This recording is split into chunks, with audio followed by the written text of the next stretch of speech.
My name is Linda, Linda Marsa, Marsa.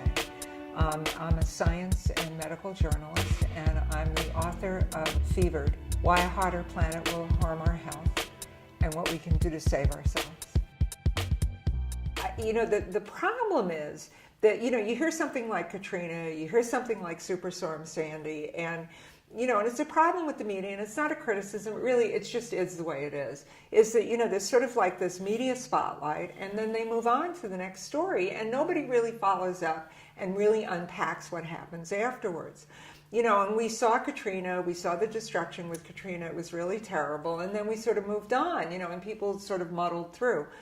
But the story that, I talk about in the book, and I spent a lot of time in New Orleans and really sort of unpack this, is that I went down there 7 years after Katrina, and the public health system there still has not been rebuilt. There are huge numbers of people, maybe 20%, that are still isolated from the public health system. The mortality rate went up 25% in the year after Katrina. You had the suicide rate doubled. And this is and they lost 25% of their population.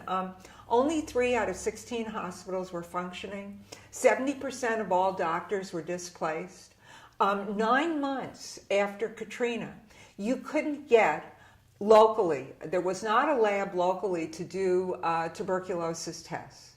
I mean, this one doctor was complaining to me that she had some guy coughing in her waiting room, and she had a choice. She could either send out his phlegm, his sputum, to this lab 500 miles away in Texas, or put him on a bus to Baton Rouge, where he'd been infecting everybody else.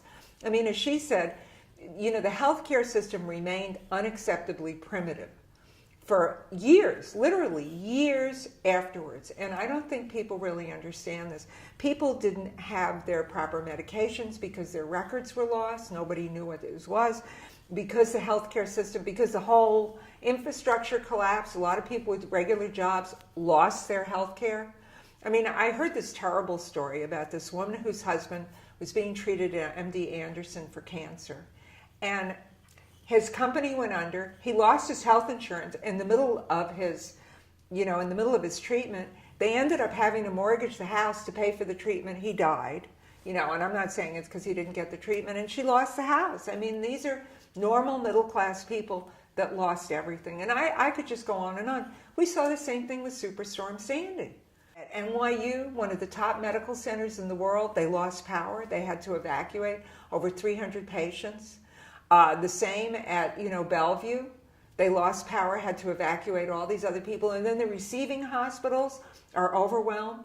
There were people that were at home that were housebound on 12th floor, with no elevator service, who had diabetes.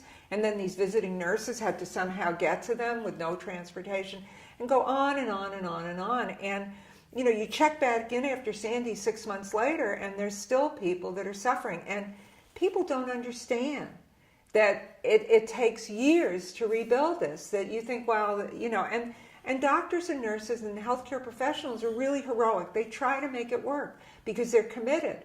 But sometimes a lot of people just fall through the cracks. And again, I go back to what happened in New Orleans. You had a 25% increased mortality rate. You had doctors that were committing suicide because they couldn't take it. They had 5 doctors commit suicide within a year after Katrina, and just go on and on and on and on. So this is what we're in for, because the public health system is doing its best, but you can't absorb all these losses.